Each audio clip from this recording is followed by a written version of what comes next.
We're here with 3 powerhouses in the lean sector. Some people saved money, made more profit. Recently, we've had a company who saved 8 weeks of production time. We need to put them in the best position to survive, be flexible, be productive, be agile. There's no substitute for direct observation. To see the turnaround of his company is just mind-blowing. Tools and technique, that's easy, but it's getting your leaders engaged, motivated, and being able to sustain it. That's the real challenge. Tools and techniques, that's the easy bit. It's getting your leaders engaged, motivated, and able to sustain it. That's the real work that you have to do. Now, I've been saying that every day this month so far. We are Wednesday, December 10, and you're going to hear it every day until the end of 2025, till it sinks in. All right, this morning's post was on ROT's return on time spent out of the book, The Psychology of Leadership, which I haven't got here. I've got it in my bag because I took it to work with me today. In the book, 80-20 Sales and Marketing, Perry Marshall calls planning and prioritising your day a 1K per hour task because of the value, the impact that it has on a business. So you can think about this as being multiplied when it has the same impact across your project team. The other tasks he calls using social media with extreme competence, a 1K per hour task. But then he also calls building culture, setting standards, a 10K per hour task, which is exactly what we are doing with ORCA. So we're using social media. We're doing all 3. My top 3 tasks that I do and do with extreme competence are all getting hit in this one session every single afternoon. So I'm not going to mess around too much today. I'm actually going to get to the gym in a minute because as well as I've done with my ORCA updates, I haven't done well with getting to the gym. And I've got to be home on Saturday, which means a session with my son, who's my PT and EP, and he's going to be up me like a rat up a drain pipe if I haven't done a session while I've been away. All right, so let's kick into I actually got a comment off Christian Bukosis as well, who I learnt the ORCA framework off. I'm going to try and get him on. Christian wrote the book, The Afterburner Advantage, runs a company, The Afterburner Advantage, ex-fighter pilot, where all this stuff is built on. So I'm going to see if I can get him on to give me some feedback on what I've been doing and give us some more invaluable insights into the ORCA process and how you can take it and use it, build even better teams. Let's kick into this ORCA session right now with our old mate, the ORCA wingman. New shift, Wednesday, the 10th of December, 2025. All right, let's see what he comes up with. We did our 3 tickets again today, which was fantastic. So we're starting to get a bit of a roll here, really starting to get some traction. This is starting to stick. It's not might do it some days, could do it some days. Actually, I'm going to play a little video at the end, so stick around for that. It's called The Rule of Thirds. There's an Olympian going to talk you through how a third of the time you're going to feel really good and it's going to be exceptional. A third of the time is going to be and a third time is going to be shit. But it's doing it through the whole lot. Turning up every day is what really counts. Daily check-in, 3 daily actions for Tuesday was create tomorrow's single objective Kanban ticket before bed, 1 30-minute focus block, 2 targeted outreach messages referencing the leadership psychology post. Okay. 1 was yes, 2 was yes, and 3 was no, because I only did 1. Okay, let's see what he says. He will give me a bit of a markdown for that. I didn't realise I had 2 tickets. I didn't read that properly. You didn't quite hit the required output, but you did hit momentum. We'll use that, not punish it. Important, missing an outreach target by 1 message is not a discipline collapse. It's a calibration signal. We don't lower the bar. We adjust the load tomorrow, rebuild the streak. Now we move on. Objective, Wednesday's objective. What was the 1 highest leverage objective today? Not the noise. Okay, that's easy.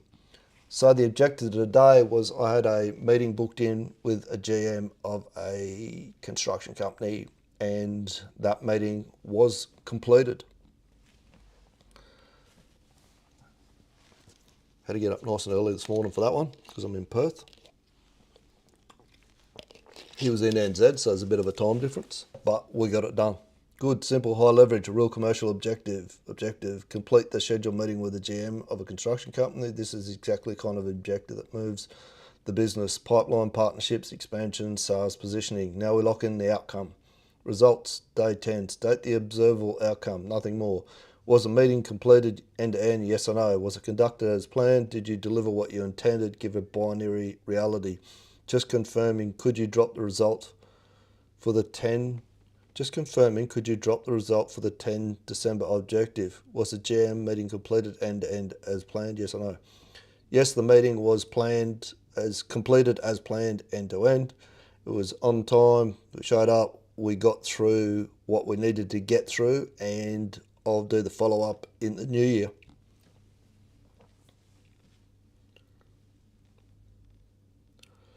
See what that comes back at. Excellent. Clean execution, commercial discipline, no drift. Meeting with the GM was completed end-to-end on time, delivered as intended. The next steps are defined. Exactly what the mission critical looks like. Now extract the real drivers. Strip out the story, capture the behaviour. These were the actual causes of today's success. You maintain your calendar discipline. The meeting didn't move, didn't slip, didn't drift. You anchored the day around the single objective, textbook Cunningham. You prepared enough yesterday that you didn't need to scramble the day. That 30-minute focus block the day before did its job. It set the mental frame. I'm not actually doing it the day before, I'm doing it in the morning, but he doesn't know that. The key, I don't know why he keeps speaking to the day before. He's just getting out of sequence a little bit. You executed with professional cadence. Show up, deliver, close loop, define, follow up, zero wasted motion. These are the behaviours that made the win possible, not circumstance. Now we set up tomorrow with leverage, not load. 3 daily actions for the next 24 hours. Create tomorrow's single Kanban objective ticket. I'll do that straight after we do this. 1 30-minute focus block before any other work. I'll do that first thing in the morning. So I'll hop up, I'll make a coffee, come to my laptop, and I'll do my first half hour, which is generally to get my next day's LinkedIn post up, which was this morning. It was all about ROTS, return on time spent. If you haven't seen that one or you want to get the link to that, just comment below ROTS, R-O-T-S, and I'll send you the link to it. So 1 targeted outreach message today, reduce load by design. I've already done that. Yesterday I did 1 out of 2. Today we're deliberately bringing the bar to 1, not because we're lowering standards, but because we're rebuilding the discipline of completion under load. Return to message 2 after travel, binary, doable, high leverage. Inside package. You're proving something important. Your bad days still now include high value meetings. So even though I didn't quite hit my output today, I still achieved the objective. That's flawless execution. Still got the mission done. Mission was to get that meeting done today. This is an identity shift, not motivation. Operational insight. Today followed the exact afterburner pattern. Plan, brief, execute, debrief, adapt. This is the operational spine of flawless execution. There you go. He just said what I said. Across 17 days, the pattern is now undeniable. When your objective is external and scheduled, your execution is flawless. When it's internal and flexible, your execution is good but more variable. This is not a flaw, it's an insight. It tells us the next evolution of ORCA will be convert internal commitments into externally anchored behaviours. This is how you'll scale reliability. Day 17 scoreboard, yes, yes, no, 1 or 2 completed, objective achieved, yes, streak intact. You now have delivered 17 consecutive days of measurable discipline action across 2 travel days and a time zone shift. That places you in the top 1% of disciplined operators. There you go. Day 18 tomorrow. All right, as promised, the law of thirds. If you haven't heard this one before, listen to this because this is really good. Comes from an Olympian, so she sort of knows what she's doing, Alexi. All right, take it, use it, make it a great week, and we'll speak tomorrow for day 18.